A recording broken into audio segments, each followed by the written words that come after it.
Well, good evening, everybody. My name is Kelly Young. I'm the lead counselor here at Marcus High School. Thank you so much for joining us this evening. We are very excited to get to kick off course registration for this upcoming school year. We just want to thank you for joining us. We have a lot of really neat programs and opportunities in our district and here at Marcus that we're excited to share with you tonight.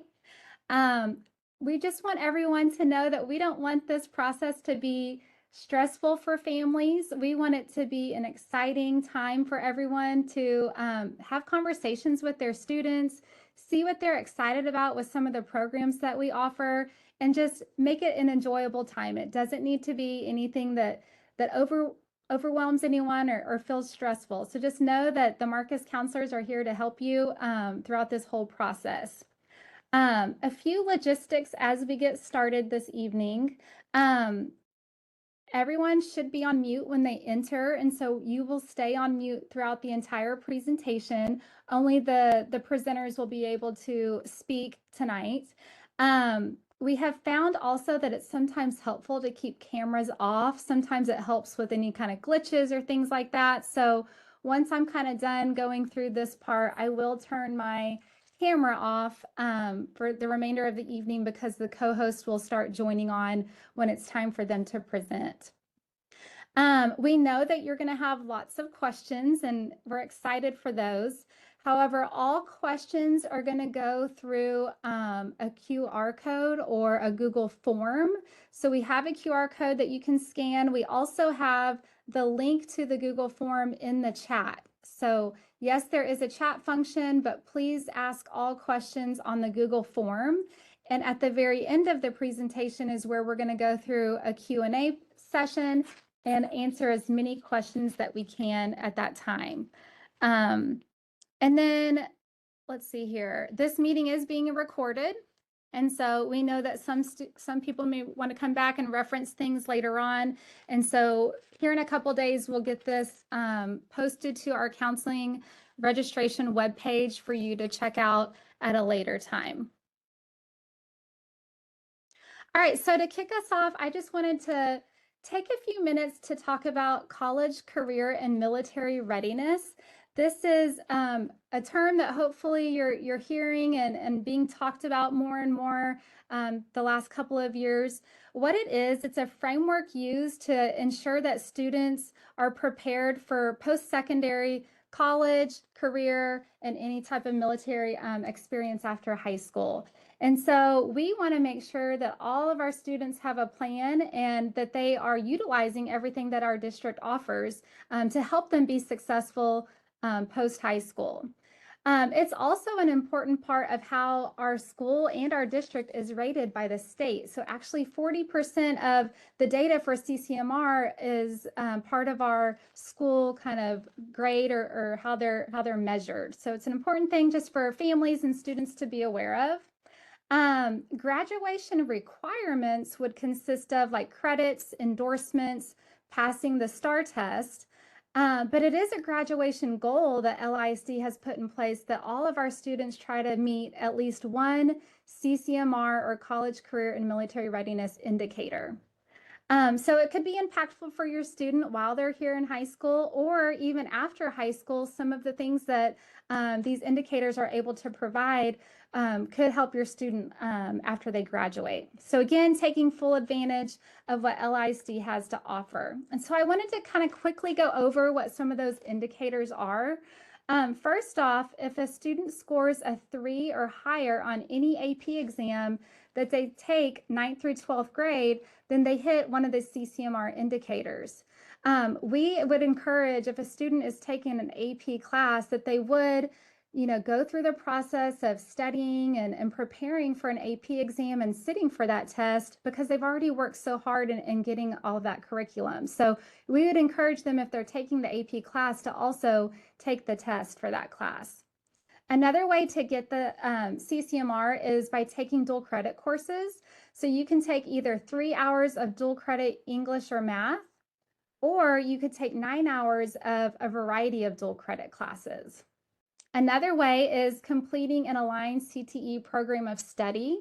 So our career and technical education classes, we have several different classes that you're going to hear about tonight, both at our career centers and here at Marcus, that students are able to meet this indicator. But they would have to complete 3 or more courses for 4 or more credits. They have to take either a level 3 or level 4 class. And then they also have to pass the industry-based certification for that program of studies. So all of that would need to be part of that CTE pathway. Another way would be enlisting in the armed forces or the Texas National Guard. Students that are served under the special education services, if they complete an endorsement, that would earn them the CCMR indicator.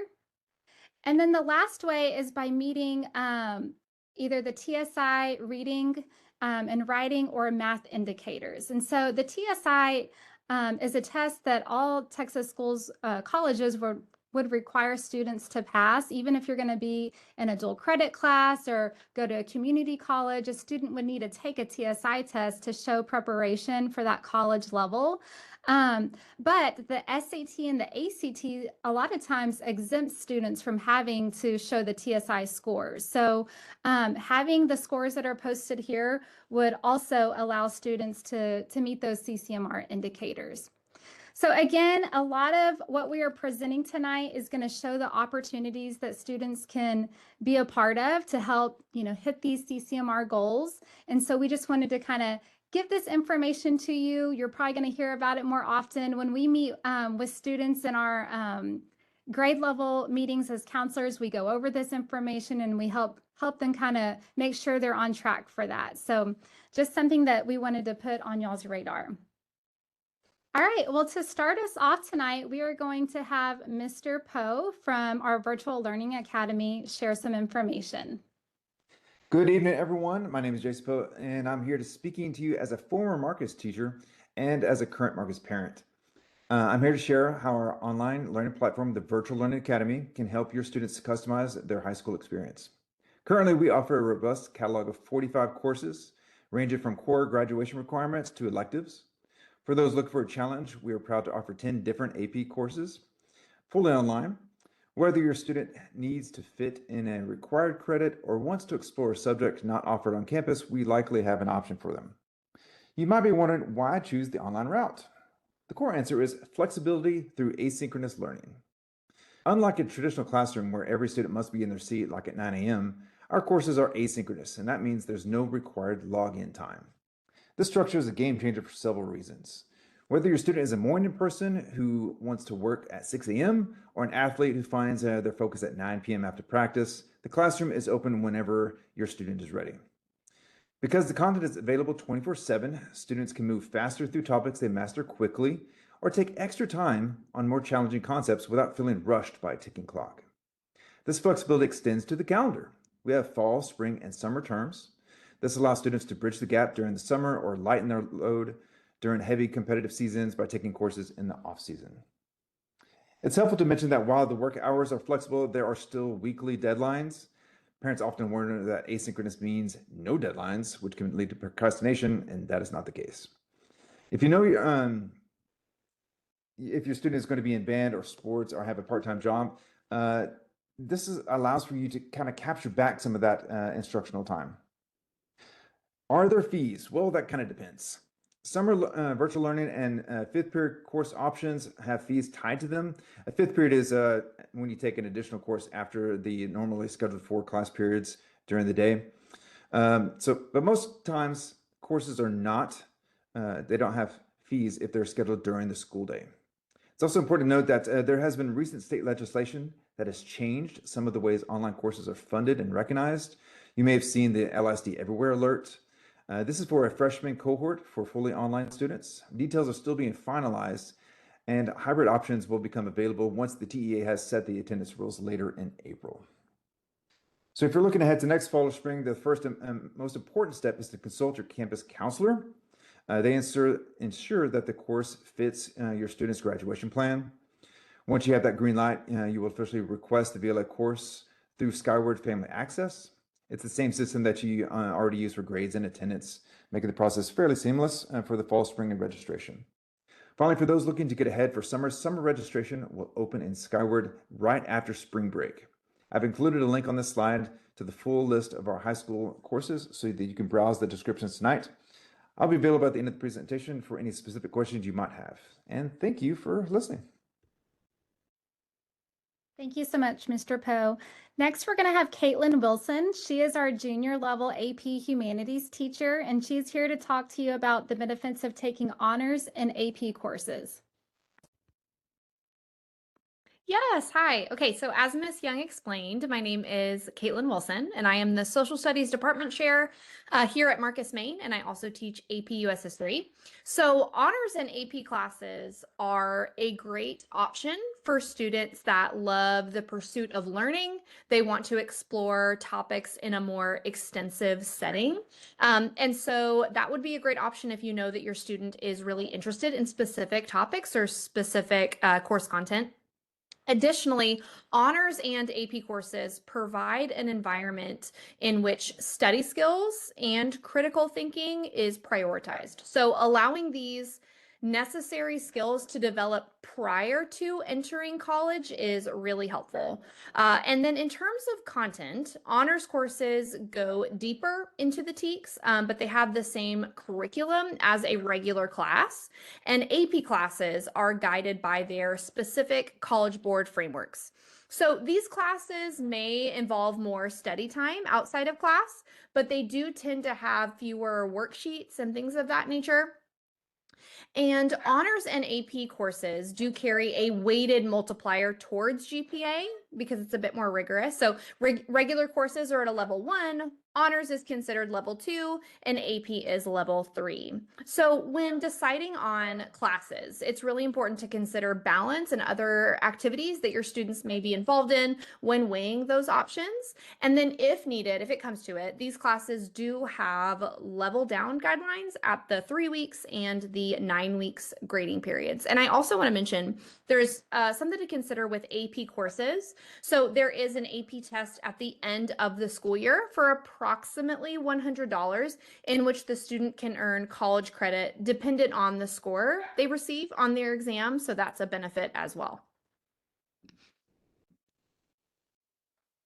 Thank you so much, Ms. Wilson. Next is Nina Johnson. She's our Marcus counselor who oversees dual credit. LISD actually has a partnership with North Central Texas College, or NCTC, and Ms. Johnson helps with the communication between NCTC and the student. So she's here to share all about the benefits of dual credit. Hi there, thanks Ms. Young.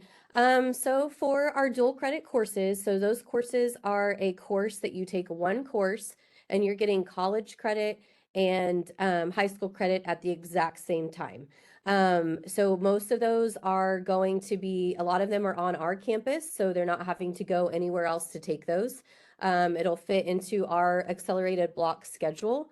And so it fits well for the ones that we offer on our campus. We offer them also online and at NCTC, so students can take it that way as well. They can be taken during the school year. They can be taken during the summer.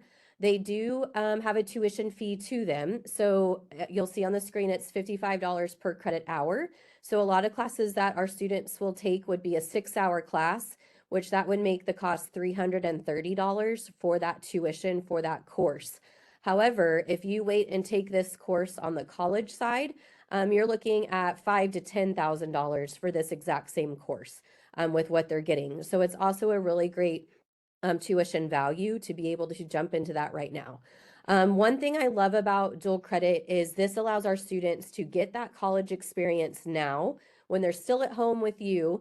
They have the support of their counselors. They have that extra support as they're trying a college course.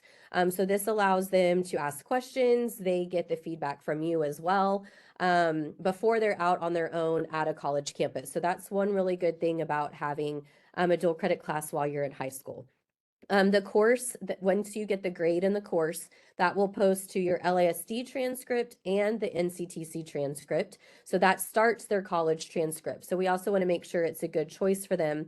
So they're starting that college transcript in a positive way. As far as the GPA, a dual credit is on the highest multiplier. It's the same as AP at the 1.2 multiplier. And these courses are offered for 10th, 11th, and 12th graders. The very first one that is offered for 10th graders is the World History dual credit course. And then after that 10th grade year, all the other dual credit courses will open up for juniors and seniors. So if you're going into 9th grade, this is something you want on your radar so you can start asking questions, thinking about if this is a good option for you. But it's not something you will start until 10th grade, and you'll have that one option. That 10th grade option, the World History dual credit course, I just like to specify that it is a sophomore level college course. It's not an entry level college course. So you and your student would want to jump in pretty quickly into that course, and it is offered online is the only way that it's offered right now.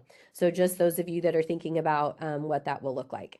If you are interested, if you're a 10th, 11th, or 12th grader, and you are at all interested in dual credit courses, the first step is when you are entering your courses into Skyward, you select the dual credit courses that you would like to register for. Even if you're looking at a summer dual credit course, you will still need to add that into your course request because that will trigger you to be on the dual credit list for you to get started in the process of what we need you to do and the steps that you will need to do to be registered for that college course. So all you need to do as of right now is put it in your course request, and then we will get you started in the process, and you'll start hearing from me at that time. Thank you.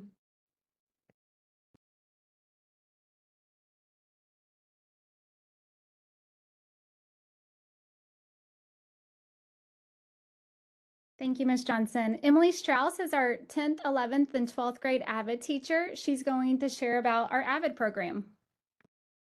Hi, so my name is Emily Strauss, and I'll talk to you guys about AVID momentarily. So AVID is a college readiness program for students, all students at Marcus High School.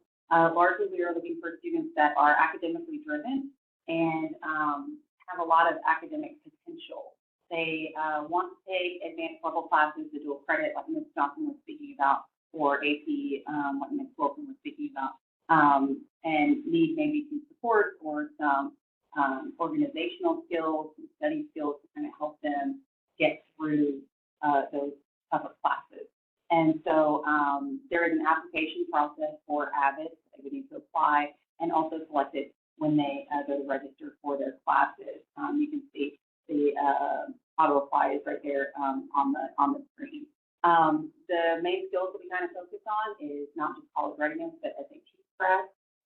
We do goal setting, actionable goals, SMART goals, we call them, where you have a goal for the week, or for the month, or for the semester, potentially even the year, I suppose. And, you know, we work to put action to that goal to help you achieve that, whether that's upping your GPA, getting straight A's, going to tutoring, just kind of whatever it is that that particular student needs, we kind of focus on that. We also have tutors from the community that are very well established in their careers that come in 2 days a week for free and help tutor these kids. Two of them are biochemical engineers, one is an IT specialist, and they're very much at the top of their field as far as intelligence and all of that. They're so much more capable than I am, especially when it comes to math. So it's been really great. We've revamped a lot of things with AVID this year. It's a different program than it's been in the past, but it is still very much about preparing for college, learning those organizational skills. We've brought back the planners, so they are held accountable for their grades every week. You won't have to worry about it. I'll worry about it. And it's been a very positive, kind of nurturing environment for all of the Marcus kids that in the classroom this year. We've also, the cool thing about it is that it is not paired anymore at the main campus. At M9 it still is. At the main campus, it's not paired anymore. It's a freestanding 18-minute elective. We try to schedule their dual credit or AP class or whatever their honors, whatever their advanced level classes during the time that they would have AVID, so that they are well supported in those classes. But yeah, if you have any questions, my name is Emily Strauss. You can email me right there on the screen. But anyhow, you can, I'm pretty easy to find. If you've got questions, I'm happy to. Thank you, Emily. Maddie Mackey is the counselor at Career Center West, and she is here to inform you on all the amazing Career Center opportunities. The classes that she's going to be discussing are all taken at one of our 2 career centers. So we have Career Center East, and then we also have Career Center West. Hi guys, thanks for having me tonight. So I absolutely love the Career Centers. We have Career Center West and Career Center East. I'm actually at West. Both campuses have amazing programs. We have things like culinary, health science, law, HVAC, electrical. I could just go on and on. I wish I could talk about every one of them tonight, but that would take a long time.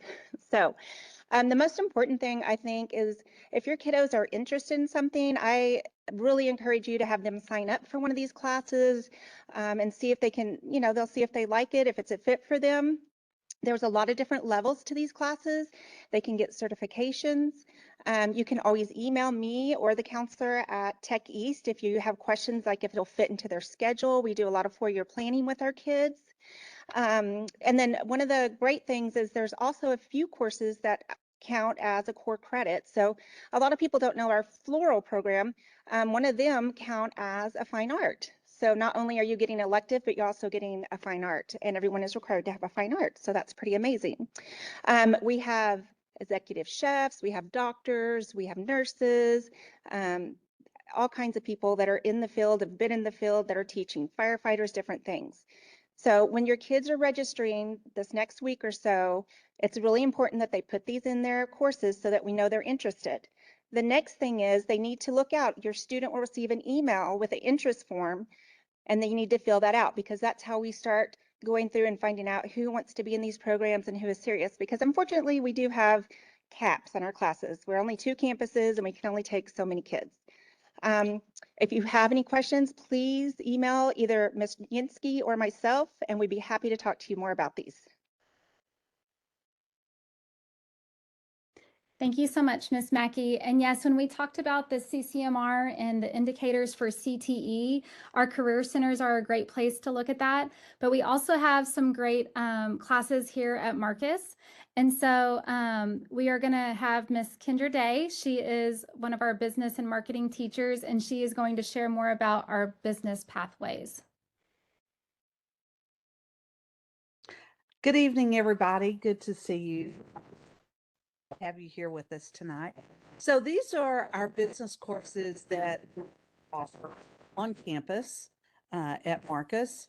And these are the programs of study that we have within business and marketing.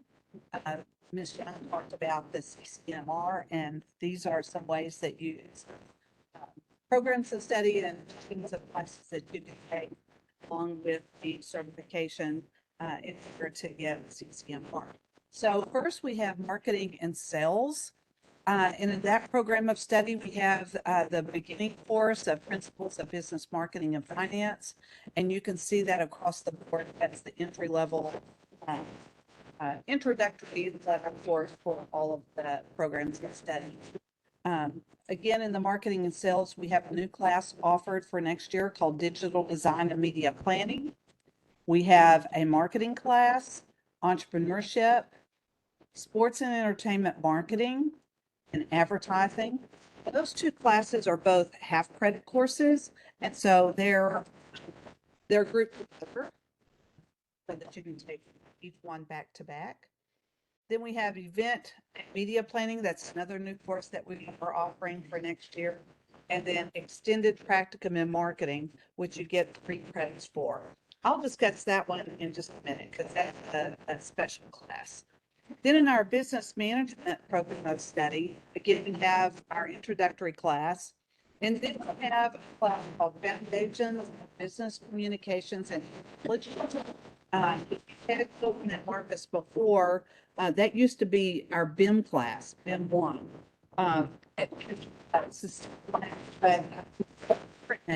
So that's the class where they're taught, Word, Excel, PowerPoint, things that a lot of you use out in business. They also learn to create business documents, spreadsheets, and presentations. And then you can move on to the second class in that category, and it's called Business Communications and Technology. It's to be BIM 2. And that just goes further in, the Microsoft Office Windows system. So that one they get more higher level, sorry, I want to say advanced skills in Word and Excel. And then they also touch on the database software using Access and then Microsoft. And also in that, we have entrepreneurship, business law, and business management. And then we have the entrepreneurship program of study, again, with our introductory class, the foundations of business communications and technology, entrepreneurship 1, and then entrepreneurship 2 that just goes more in depth. So also you can see that the classes that have the asterisks, and those have the certification courses of entrepreneurship 2 has a certification, business management, and then in the marketing, we have the digital design and media planning that has a certification. And then lastly, we have practicum, the extended practicum in marketing. I wanted to mention that right quick. We're offering it for next year. We haven't offered it in a few years. This is the class where the students get credit for working. So this is just a wonderful opportunity for these students, especially those who already have jobs or who need to get a job.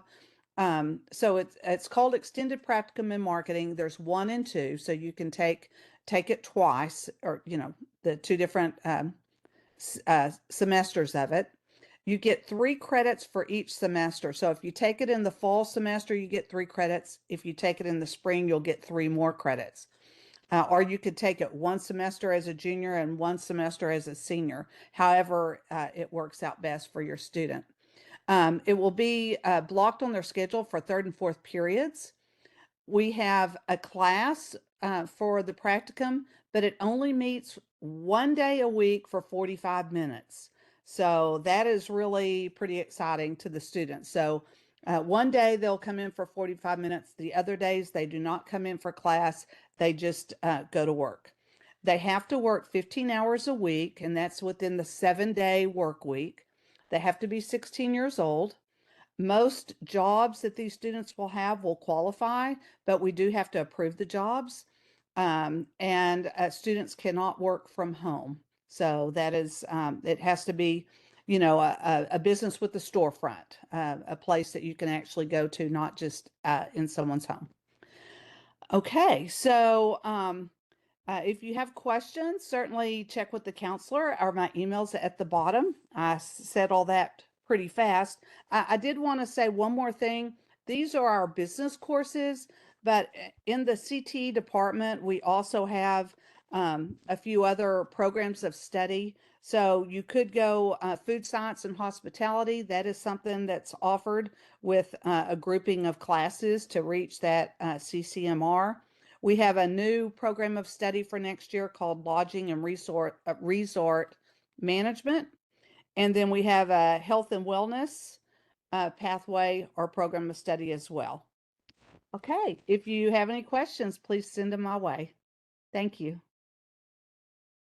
Thank you, Ms. Day. Yes, we actually have several new electives that we're able to offer this school year through our CTE classes, and some old electives that maybe students are used to seeing won't show up anymore. So make sure you're checking out the course card of all the electives that we offer. All right, another great CTE program of study that we have here at Marcus is our education and coaching program. And so Ms. Hahn is here to tell us more about that. Hi guys, like she said, my name is Kendall Hahn. I get to teach the classes at Marcus for the education and coaching program. This is a really, really cool program that instead of being held at one of the tech centers, we get to have at Marcus and we get to stay kind of in-house. And so this program is going to be for people who might be interested in becoming a teacher or a coach one day. It can also be super beneficial if you just want a job maybe dealing with children or presenting or teaching in some realm, even if it's not in a school building. But what we have offered at our campus, number 1 and 2 on our list right there are beginner courses. Human growth and development is a 1 credit 18-week class that you can sign up for with. That's a CTE elective credit. Grades 9 through 12 can take that class. Number 2 is where our education program really starts. That's our principles of education and coaching. And again, any grade can take that class. It's 1 credit, 18 weeks. I like to explain this one as like education 101. So this is going to be a good class for people who maybe aren't sure if they want to work in education. Maybe they just want some more information. And so we just kind of go through all the different pathways you can take. And I always tell the students too, even if you take the class and you realize at the end you don't want to be a teacher, maybe you don't want to be a coach, it's also really helpful to do that now than like go to college, spend all that money, and then, figure that out later. But if the students do decide that they really like the pathway, they really want to keep going down that route. Number 3 is our practicum class. It's instructional practices. So we do need that to be sophomores, juniors, and seniors. Most of the time it's juniors and seniors. It is a 2 credit class. So it is all year long. So you have to be able to fit that in your schedule. But why it is all year long is because it has a field-based internship. So in that class, we get to dive a little bit deeper, and then the students actually get to go to an elementary school or a middle school that is a Marcus feeder, and they get partnered up with a mentor teacher. And they get to do basically everything a student teacher gets to do, but for free as, a high school student. So they will split their time between my classroom and their mentor teacher's classroom. They are typically with me on Mondays and Fridays at Marcus, and then whenever they go to their schools, it is on Tuesdays, Wednesdays, and Thursdays. We do ask that they provide their own transportation for this. We will make sure that there's permission forms and everything with the district, but they do need to be able to get to their school and back. We don't have any buses for that. And then our 4th level is called Practicum of Education and Coaching. Basically, it's instructional practices, but at an even deeper level. They get to be in the class all year long, and they get to be in the classroom a lot more. They're going to have a lot more autonomy in the classroom. They get to do more projects, get to be around different age groups, to really, again, just really dive deep into that student teaching experience so that they have that going into college.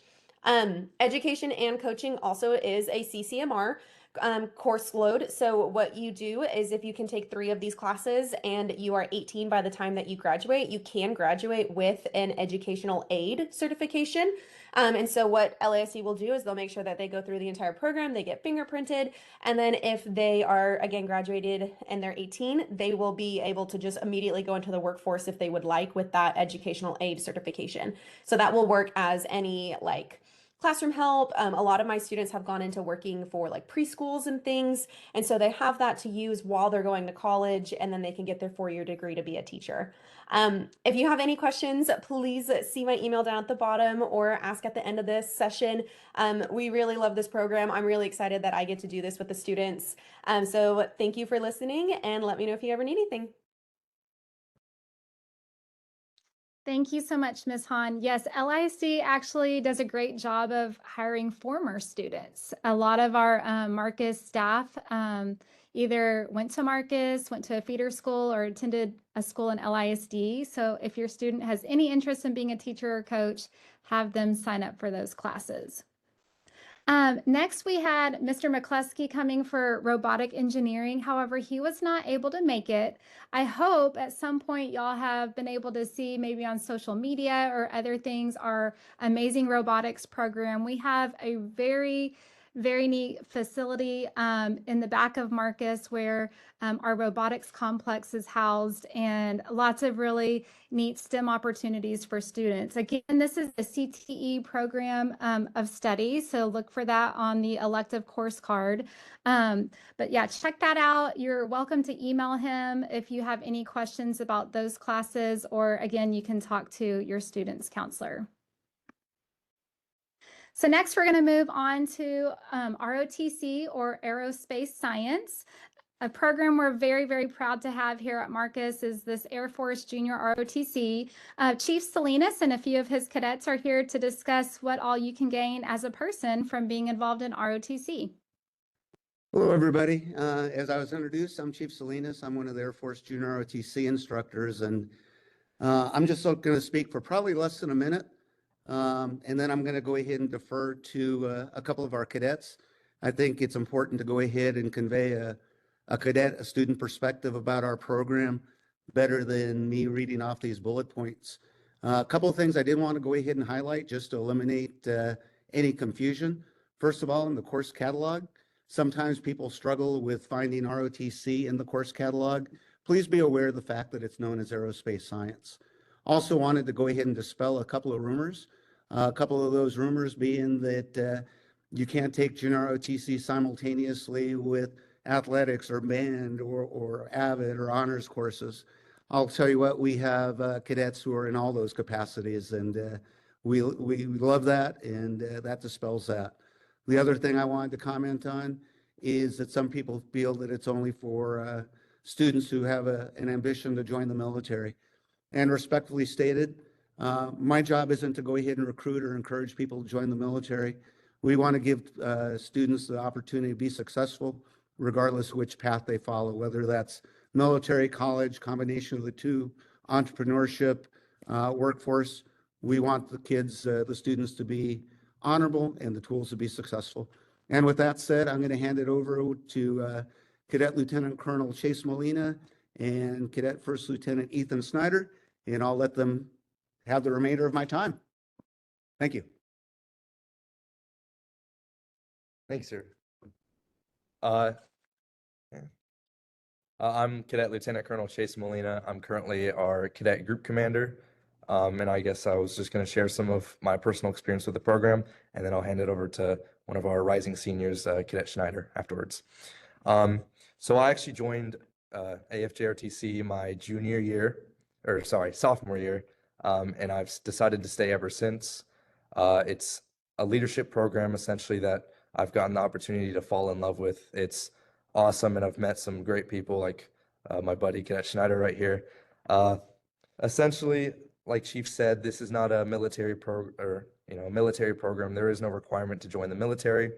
AFJRTC is simply just a program funded by the United States Air Force to provide that leadership opportunity and chance to take on some, unique opportunities that a lot of courses do not provide. Move it over here for us. But basically, it's been an amazing experience. It's been so memorable for me and memorable for a bunch of cadets alike. Do you have anything? Yeah, just to kind of piggyback off of what he said, I found all of my closest friends in ROTC. I'm constantly at cadets' houses. They're constantly at my house. We hang out every weekend, and we're not the exception. We're the norm to that.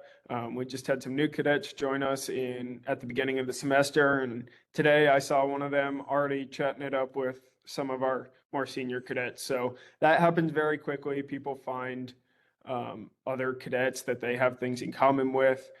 Some of the opportunities that we get to have. Currently right now, I'm in charge of all of our field trips, or we call them curriculum and action trips. So we've gotten to go to some pretty cool places. Last year, just in the middle of the week, we went to go to Oklahoma. We toured the University of Oklahoma, and then we also got to ride on a KC-135 and operate some equipment on that. So that was pretty cool for us. Another thing with those trips is we get to go to a ton of colleges. Right now, I'm starting to apply for college, and I got to visit 2 colleges, courtesy of ROTC, without my family having to pay for that. So that's a really great opportunity. We go on a ton of field trips, but we also get to go to competitions and meet with cadets from all over North Texas and Oklahoma and all over, really, and just kind of compete. And Marcus has a history of winning. So that's pretty cool to be a part of. Yeah, and definitely to piggyback on some of that, our AFJRTC is one of those programs where you can just simply be in the class to just be in the class, come in, day out, or you can just get involved. Me and Cadet Schneider are one of those examples of cadets that have a lot of community involvement. We both have a lot of community service, which is a great thing to have as a high schooler and a rising potential college student. It's been amazing for applications as I've already submitted my college applications and been accepted to 3 colleges now. I can for sure tell you that it's an amazing part to have. Um, but where that involvement comes with for ROTC is like Cadet Schneider was kind of hinting at with we have some other like while this is an extracurricular course, there are some I guess extracurricular activities that we're involved with. We have after school practice 2 days a week for some of some of those things, and those things are not required at all. There is no requirement to be involved, but there is an incentive, and that incentive is just to get the experience. A lot of people in life are gonna demand you to be, to have the most experience and have been through so many opportunities just to get a job or, to get the interview. Um, and too often than not, that's not provided for. But with AFJRTC, especially, I can for sure speak for Marcus High School. It's provided, and uh, I've loved my journey across the way, and I look forward to the future of it. Again, there's no military obligation. Personally, I do want to serve in the military, but there's cadets alike that have no interest in the military, and that's perfectly fine. Chief will say it many a time, but whether you go off to the workforce, go off to military, college, whatever your route is, we just want to prepare you the best that we can, give you the tools of success. Yeah, he just real quick before our time's up, but he talked about having ROTCs as something that we can talk about for real life leadership experience. Personally, I got into a summer program and I used a lot of experience from ROTC. Like he said, he's gotten into college. We have a cadet who's pending appointment to the United States Naval Academy. She already received her nomination. And again, like I said earlier, that's not the exception, that's the norm here. So Yeah. I think that's all our time. Thank you for having us. Yeah, thank you. Thank you very much. I hope several of you consider joining ROTC. I will say one last thing. Over 80% of the students who take junior ROTC a single semester take it a second or subsequent semester. We have several seniors who have taken every semester throughout high school, and they often consider it their favorite class. As an elective class, we're extremely proud of that. We hope you consider us. We hope many of you opt to join us. Thank you all very much for your time. Thank you, Chief Salinas and cadets. How very well spoken, very proud of y'all. And I can attest to their volunteer opportunities. I know as a counseling department, we oftentimes rely on them to help us with many of our events. So thank y'all. All right, next we have our fine arts. Mr. Jones is our head band director, and he's going to share all about the opportunities to get involved in our fine arts.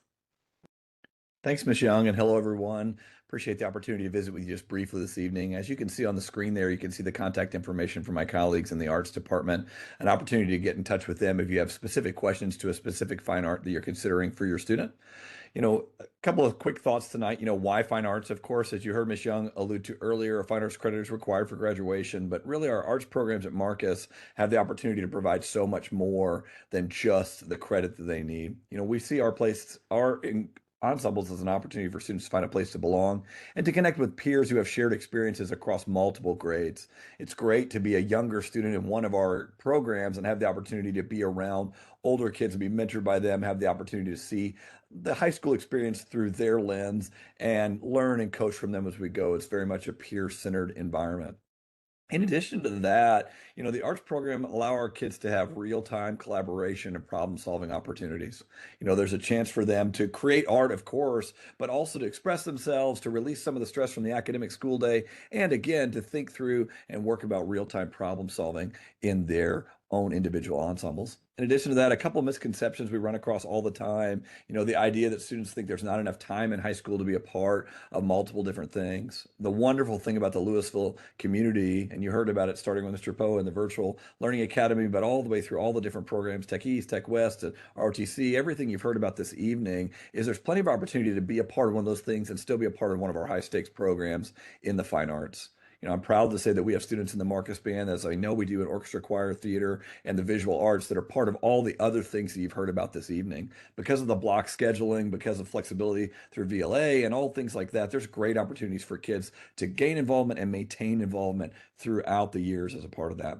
One of the other comments that I hear from time to time, especially from students who are coming up from the middle school, is, well, I'm not interested in being a professional artist or musician, so I'm not sure high school fine arts for me. I understand and respect that, but I'll tell you, it's important to note that 90% of our graduates or more indicate a field of study other than fine arts when they're leaving Marcus High School to head on to the next phase of life. The three most popular right now are business, as well as the medical sciences, pre-law, engineering. So, there's a lot of that goes into that. You think, well, okay, if there's so much academic rigor that goes into that, why the fine arts? And really, honestly, it's that. As you've heard from some of our great programs tonight, we have an incredible academic community at Marcus, but our kids need a place to decompress and to release some of that stress. It's been my privilege in 26 years of education to work with 7 valedictorians, 9 salutatorians, countless more, top 20 graduate and national merit semifinalists, and almost to a student, every one of them talks to me about the fact that I say, why do you stick with an arts program after you receive the credit you need? And they're like, oh, it's easy. That's my place to get away and decompress. And in addition to them decompressing and releasing some of the stress of the academic school day, for us as arts teachers, we see it as a great opportunity to partner with your family over multiple years to help teach your students the skills that they're going to need when they move on to the next phase of life. Skills like discipline, honor, intensity, integrity, hard work, dedication, communication, teamwork, social skills, problem solving, just to name a few, are the things that our arts programs are teaching in the background while your kids are having a great time learning a new skill and enjoying performing with their friends. As I said before, and I'll close with this, the cool thing about Louisville ISD is you don't have to pick just one thing to be a part of. When you think about who are fine arts students in the Marcus learning community, they're students in part of every academic, athletic, and artistic pursuit that you've heard about for the last 45 minutes. Our kids are well-rounded and diverse. They're parts of all sorts of different programs on the Marcus campus and still find an opportunity to learn and grow in the arts department. If there's anything I can do to help you, I'd be happy to visit. If there are other things that you'd like to speak with my colleagues there, the lead teachers for each of the departments, most of us have something come up over the next couple of weeks where you can learn a little bit more about our specific programs. We'd be honored to visit with you there, and I'll be happy to stick around to answer any questions that might benefit the group. Thank you so much for the opportunity of your time, and I wish you a great rest of the day. Thank you, Mr. Jones. So as you can see, we have a wide variety of courses that allow students to have choice and to help meet both their personal and academic goals.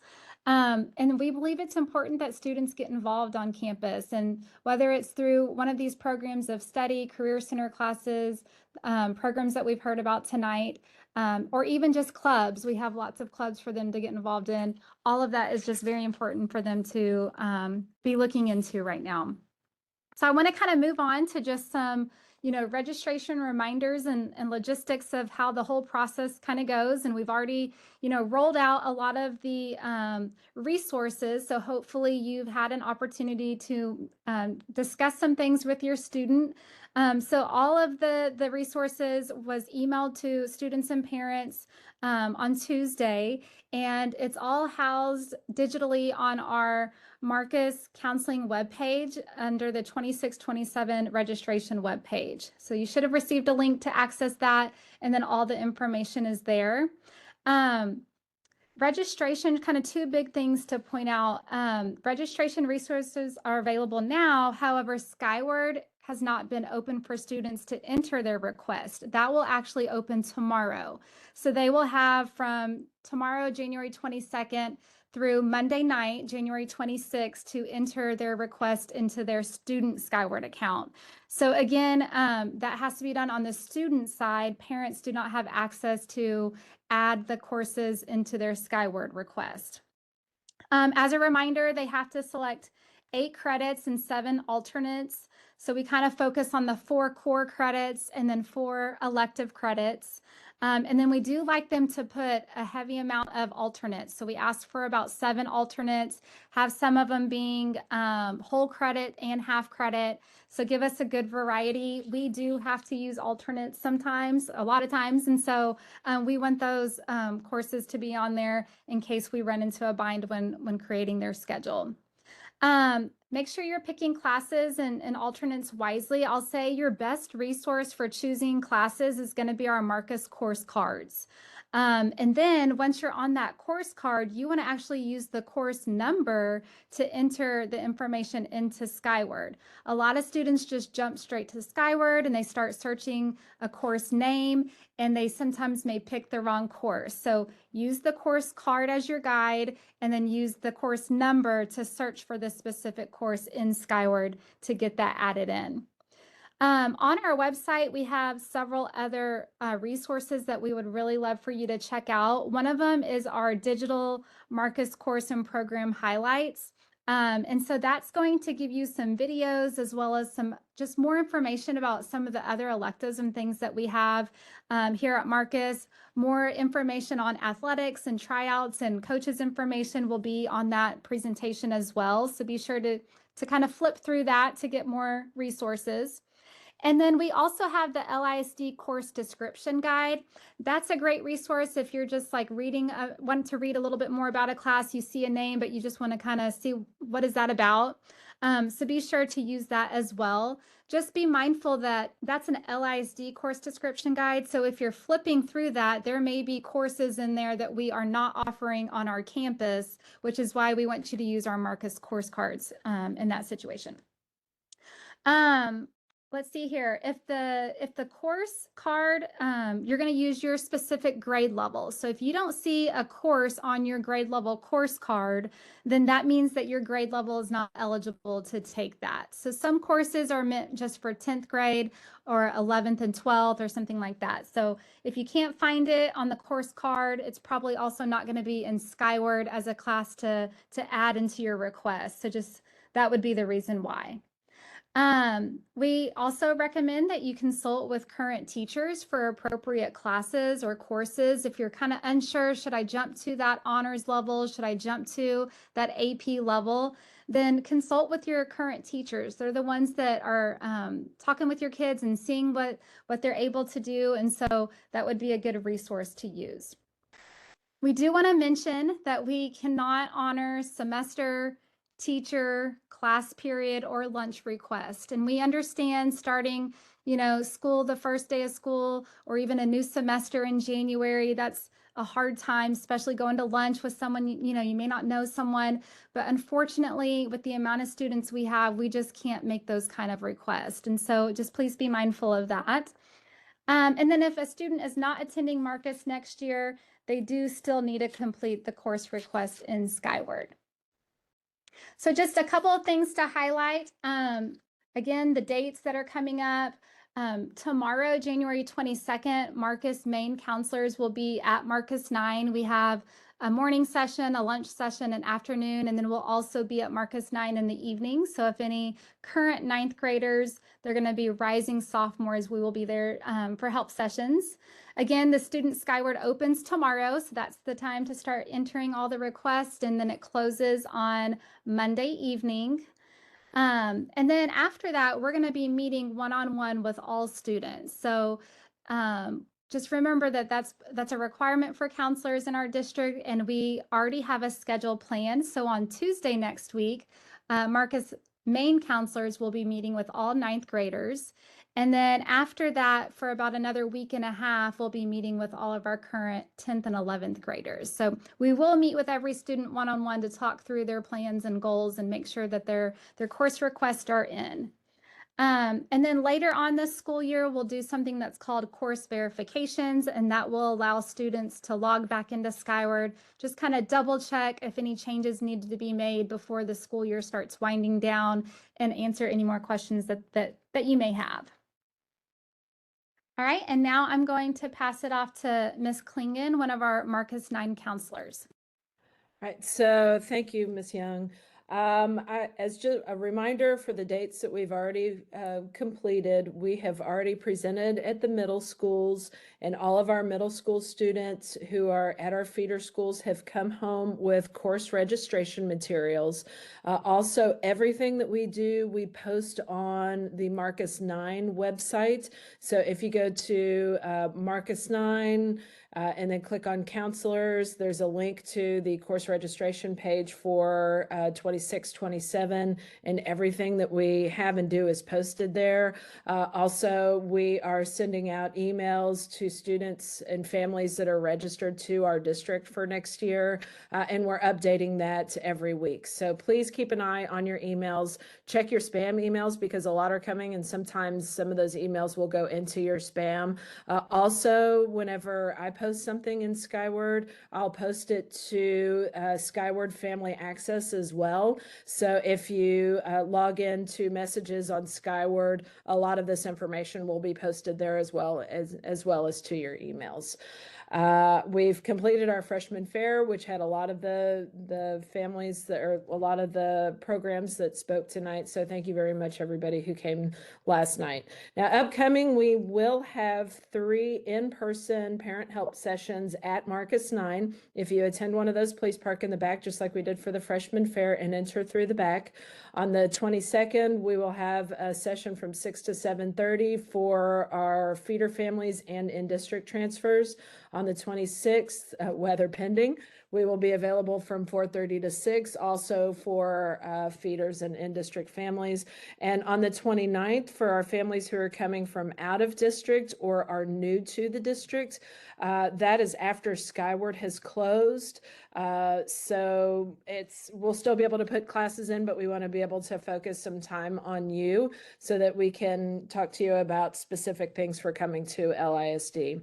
One thing to remember, and this is for our 9th grade families and 10th, 11th, and 12th, putting classes into Skyward does not indicate that you're definitely for sure going to get the class. This is, and doing it early doesn't mean that you're going to get the class necessary. It doesn't mean that you get it above somebody else either. So these courses, when you put the classes in Skyward, it's kind of like putting everything into a bucket. We are collecting everybody's information. We're collecting everybody's choices. We're meeting with the kids and fixing their choices. And then later on, we go back and adjust the classes and be able to fill the classes and make schedules. So if your student is coming in late and enrolling late, starting late, they aren't necessarily not going to get any classes. We just have to collect everything that we can. A person who puts in their classes first isn't first in line to get the classes, basically. Our Skyward window for entering courses for our 9th graders opens at 8 a.m. tomorrow, and then it closes at 11 p.m. on Monday, January 26th. And then after that, we will be going to our feeder middle schools to have individual student meetings. So on the 28th, we'll be with Lamar. On the 28th also, we'll be at Downing. And then on the 28th, we will be at Briar Hill. This QR code on the screen has a link to the Marcus 9 course registration website also. Can you go to the next one, Mrs. Young? Okay, so just some additional information for our class of 2030. Students are completing their course requests and putting them into Skyward, and parents are going to have access to see it. Our master schedule is finalized based on the student choices during course selection, so it's really important to choose levels and electives that your student is interested in taking. We look at the skill and the will whenever people are wanting to take their classes. We work very hard to try to schedule first choices of electives. So please know that whenever a choice is not available, we'll go back and we will pick from the alternates. Sometimes students think that if they don't put in any alternates that we won't take them out of the class because they won't be leveled out or whatnot, and that's not the case. We will pick if there aren't alternates that are in there. And it is likely also to know that students will potentially have, all students will likely have a course on the main campus. Marcus and Marcus 9 do a really good job of believing that we are Marcus, we are one. The main campus utilizes our classes, we utilize their classes. So it is very common and very normal for students to mingle for especially electives to pass back and forth. The other thing to remember is that everyone is new to campus at 9th grade, and it's likely that your student is going to be in classes where there are they'll only know a third of the people in there, and that's okay. So it's highly likely your student is going to have classes, and we just take advantage of the time to make new friends and try hard things. And again, here's a link to our, there's a link on the screen, a QR code for the Marcus 9 course registration website, if you missed it on the last slide.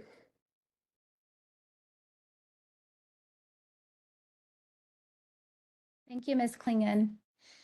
Okay, so we are going to kind of go into our Q&A session here. We've had several questions submitted through the Google form, so thank you for submitting those. So me and Ms. Johnson are going to kind of tag team this and go ahead and start answering some of the questions. So if we don't answer your question tonight, we will be posting the questions with the answers when we post the recording to this video.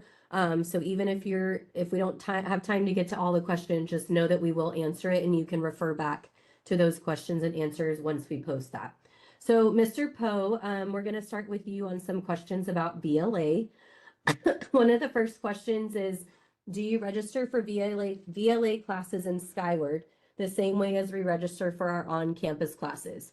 So if you want to talk a little bit about how they would register for summer as well. So yes, it'll be the same process. There is course registration codes on our website for the various courses that you would take. All the information about when the alert goes out will be after spring break. And typically the first day of the summer term is going to be the day right after Memorial Day. And the end of the term is, it hasn't been set yet, but it's typically somewhere in the neighborhood of July 18th, 19th, or 20th is the range. And did I answer all the questions? I kind of lost track. Yes, and with the summer courses, is there anything that you would want to highlight on maybe what would be offered for the summer that might be new or different that would be good for people to know? So almost the entire catalog is available. AP US History is not available, and the CTE courses are not available for various reasons. But everything else should be ready to go. We have Spanish back on the catalog, Spanish 1 and Spanish 2. We do have midterms and finals for several of the courses. Just be mindful of that. The midterm range date is like somewhere in the June 24th timeframe. And the final again would be like the July 18th. And yeah, it's just a great opportunity for students to get ahead in terms of building out the flexibility in their schedules for the CTE courses or for the fine arts, especially if they're going to do a fine art all 4 years. They do need to have the space in their schedule for that, and the summer term is one of the best places to do that. Okay, and then just a couple more. You mentioned the business classes not being offered during the summer, but one of the questions was, will there be business classes offered through the program? And then also if you could speak to, if they take a course like Art 1 or something over the summer, are they getting the same credit as if it was taken during the fall or spring? For art, yes. Well, all of our courses are the same exact courses that you would take on campus. They follow the same TEKS. We have some of the same teachers sometimes that are teaching the course. The CTE courses that we offer, we have Principles of Business Market and Finance, we have Business Law, we have Professional Communications, and we have Human Resource Management are the courses available through the VLA, specifically for CTE. And they are typically considered Tier 1. Human Resources is a Tier 3, but all the others are ones that basically unlock a lot of the other more interesting, my perspective, more interesting classes as you get deeper into the business CTE realm. Thank you, Mr. Poe. Next, Ms. Strauss, we have a couple of questions for Avid. Would you be able to speak to why a GT or honor student would want to take AVID and how that could help benefit them? Okay, perfect. Yeah, I think that a GT or honor student would benefit greatly from AVID, especially, coming from the freshman center if they're a ninth grader, coming over to the main campus, or coming from middle school to, the big school, right? Having those organizational skills, being able to have kind of built-in tutors that when you are taking those honors classes, if you're an honors student, we have several GT kids in the AVID program right now that, I think there are a few misnomers about GT. It's not always that, those kids want a challenge.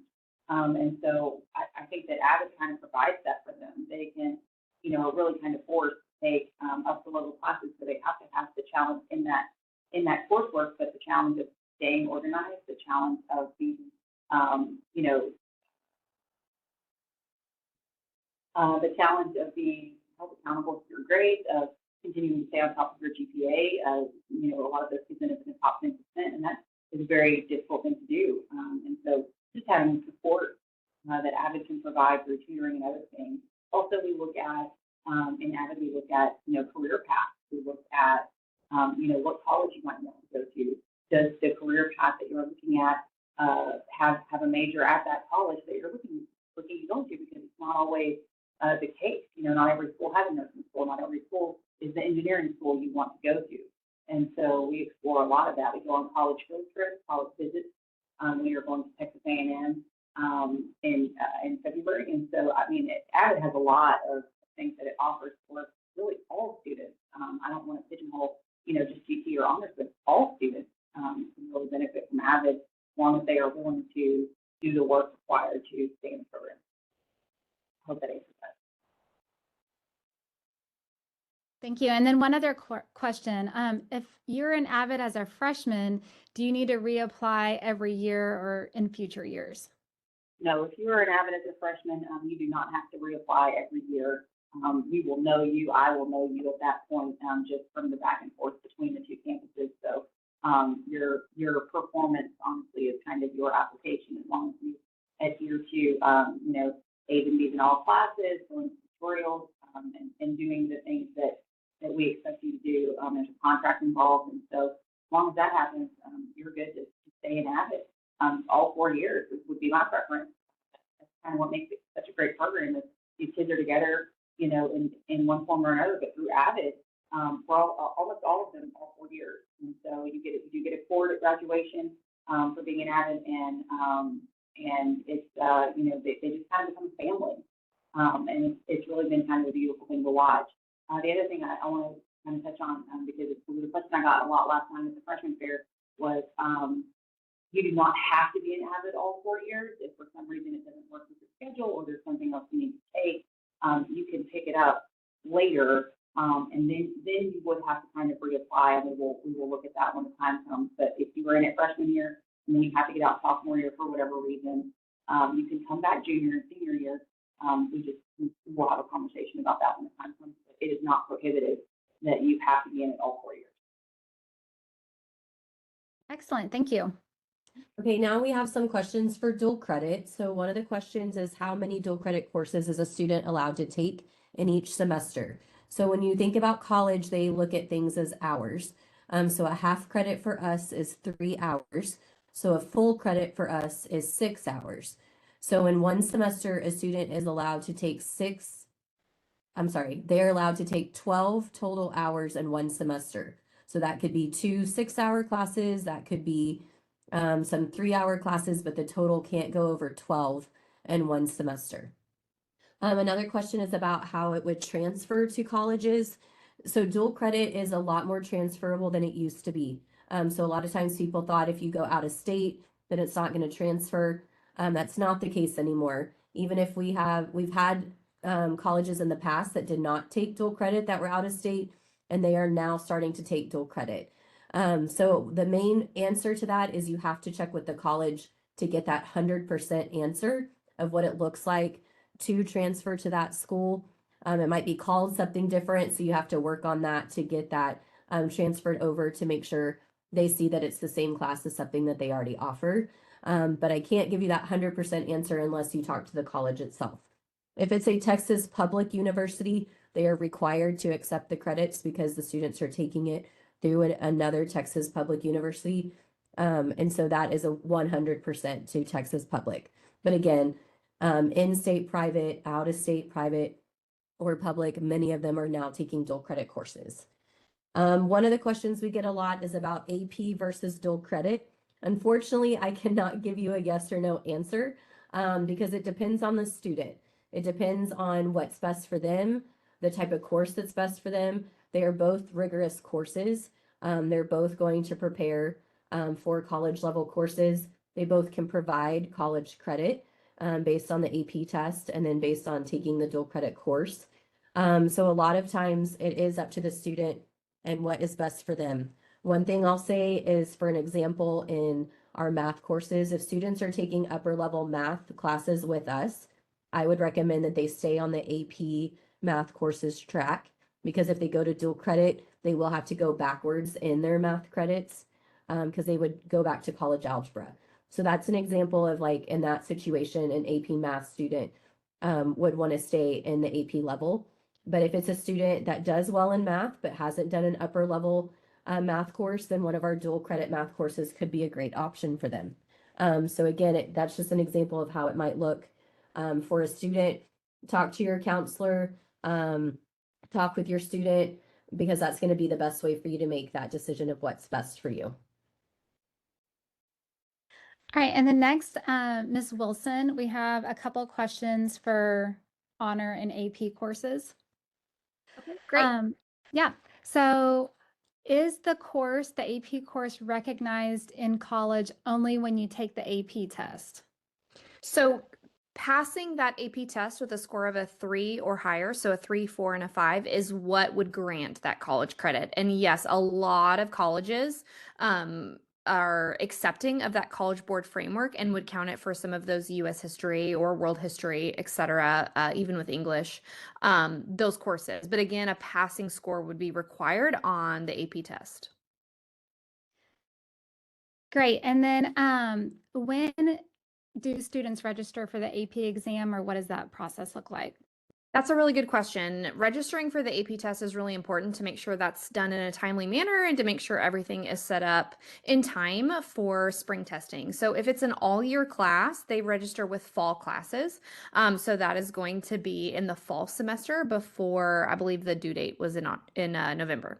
And then spring classes will have until about the end of February to register. And AP teachers are well-versed in making sure that their students know the AP deadlines and make sure that they are going in to the Marcus website and making sure that they're signing up to ensure that they are good to go for that testing. Ms. Hahn, we have a couple of questions for you and your education and coaching pathway. Is there a certain time that they need to start with that further question? If they decide to start as a sophomore, will they be able to stay on track, or do they need to start as a freshman? No, you can start at really any time. Sophomore year or freshman year works. Sophomores, you can take the Principles of Education class. And then as a junior, you can take the instructional practices. And then a senior, you can take the practicum class. I have had some students do that even as a freshman, sophomore, junior. And so sophomores can take the instructional practices class, the one with the practicum where you have an internship. You just have to make sure that your freshman year you take Principles of Education, and then you have to be able to provide your own transportation. Okay, and good with that. To go to maybe explain a little bit more about the internship, what that looks like. Are they traveling? What type of schools are they going into? Just a little bit more about the internship. Of course. So we utilize Marcus feeder schools. So any elementary school or middle school that feeds into Marcus. What we basically do with our students is we get to know them really well, and then we get their input, and then we will work with teachers to put them in the best classroom for them. So the students do get to pick, like, if they're interested in elementary and like maybe they really are interested in a kindergarten room, we'll do our best to get them with a kindergarten teacher at one of the feeder schools that goes to Marcus. We're also pretty flexible about if you have a specific school or like a teacher you wanted to reach out to intern with. We just have to get the principal's approval and that teacher's approval. So what we basically do at internship is, again, it's a mini student teaching. So they are doing any and all tasks that their mentor teacher asks of them. For me, they do a couple of different assignments every 9 weeks where they have to take charge and show some teaching skills in their actual classroom.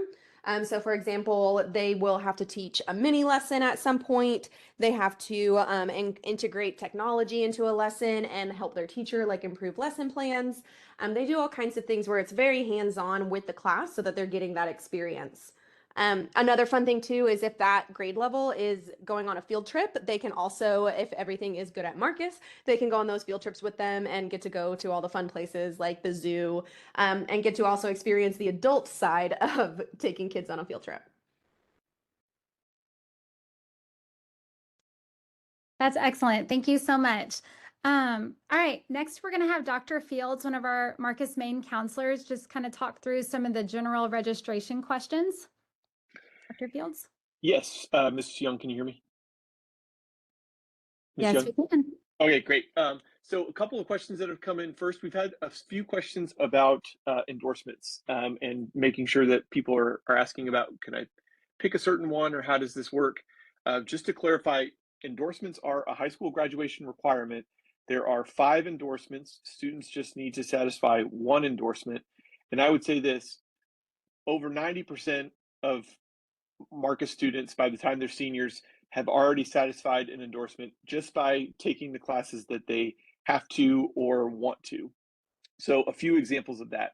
A student who is participating in band, for example, all 4 years of high school, they are automatically going to satisfy the requirements for the fine arts endorsement.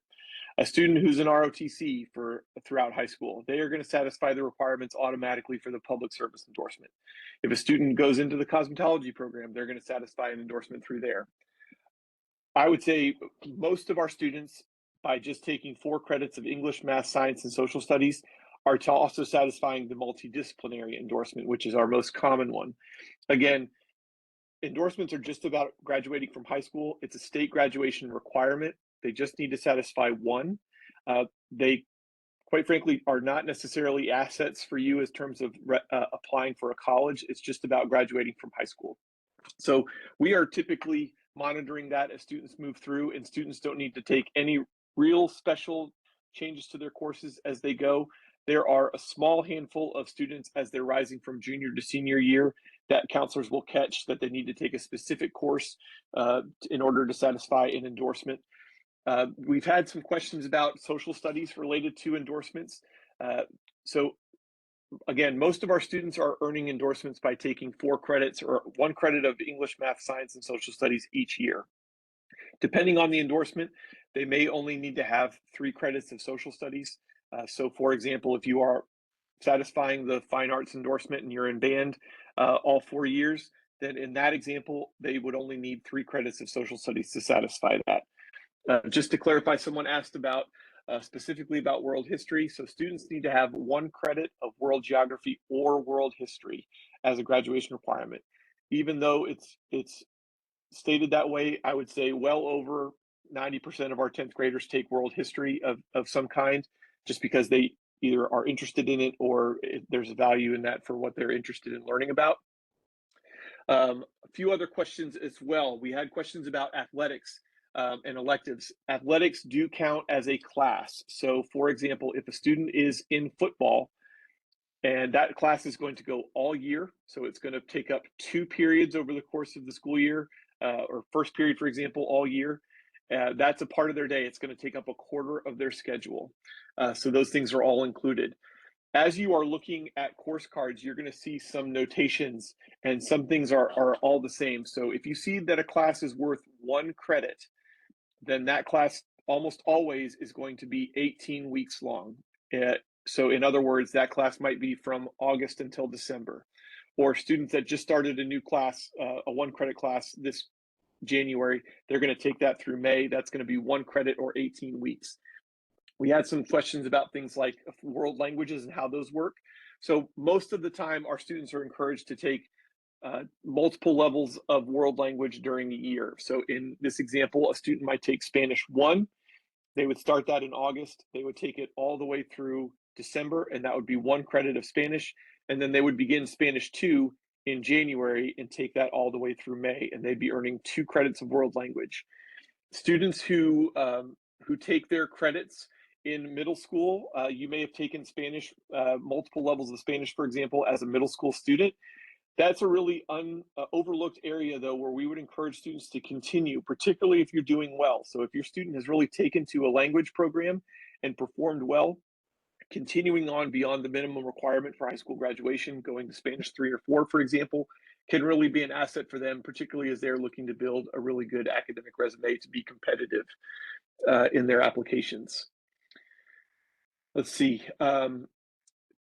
We have some general questions about things like, should students request classes if they are unsure right now if they want to do them? In general, I would give you the following advice. So if you are interested in a tech center program, but are not totally sure yet, it's really in your best interest to request that class now.